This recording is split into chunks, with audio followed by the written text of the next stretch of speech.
உத்தரப்பிரதேசத்திலயும் குஜராத்லயும் பீகார்லயும் முருகன் கோயிலை கட்டு பார்ப்போம். ஏன் அங்கெல்லாம் முருகன் கோயில் இல்ல? முருகனை இவர்கள் ஒப்புக்கொள்வதே கிடையாது. கதை ரீதியாக இவனுங்க அந்த முருகனை எதுக்குமே ஒத்துக்கிறது கிடையாது. ஓட்டுக்காக முருகனை, அங்க ராமனை எப்படி ஓட்டுக்கு பயன்படுத்தினார்களோ அதை போல இங்க முருகனை தமிழர்களை ஏமாத்தி ஓட்டு வாங்கலாம்னு பாக்குறானுங்க. ஆனா தமிழ்நாட்டுல யாரும் ஏமாந்தவங்க கிடையாது. அந்த மாநாடு அந்த இது நடத்துறானுங்கள, அதுல எவ்வளவு கேலி கூத்து இருக்க போகுதுன்னு நீங்க பாருங்க, பின்னால தெரிய வரும். எதுக்காக சொல்ல வரோம்னா, எல்லாருமே கேட்பாங்க, ஏன் இந்த மாநாட்டை உத்தரப்பிரதேசத்துல யோகி தலைமையில போட யாரு ஒண்ணு வேணான்னது? ஏன் முருகன் அங்க கிடையாது? முருகனுக்கு மரியாதை கிடையாதா?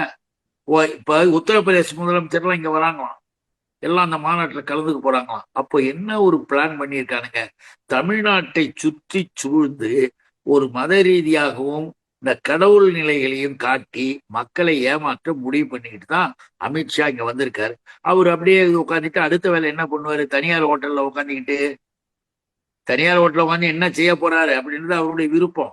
அதே நேரத்துல இன்றைக்கு இன்னொரு கட்டத்துக்கும் போயிட்டானுங்க. தமிழ்நாட்டில் இருக்கிற அரசியல் கட்சிகள் இருக்குல்ல, அதுங்களை உடைக்கிறது. பெரிய கட்சியா இருந்தா, கொஞ்சம் பெரிய கட்சி பேர் வாங்கின கட்சியா இருந்தா உடைக்கிறது.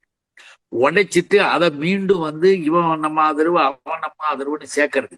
இப்படி எல்லாவற்றையும் ஏன் தர்றாங்கன்னா பெரிய பிளான் போட்டிருக்காராம். அமித்ஷா மட்டுமல்ல, அமித்ஷாவுடைய நண்பராக இருக்கக்கூடிய குருமூர்த்தியும் இவன் என்ன பிளான் போட்டிருக்காங்களாம்? தமிழ்நாட்டுல திமுகவிற்கு அடுத்து நாங்க தான் பெரிய கட்சி, வேற கட்சி கிடையாது அப்படின்னு பேர் வரணுமா.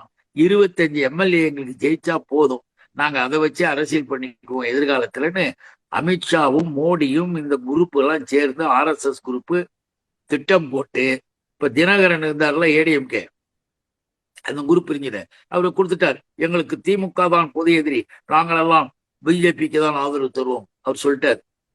இத மாதிரி சொல்ல வைப்பானுங்க. இவங்களுடைய நோக்கம் அதுதான்.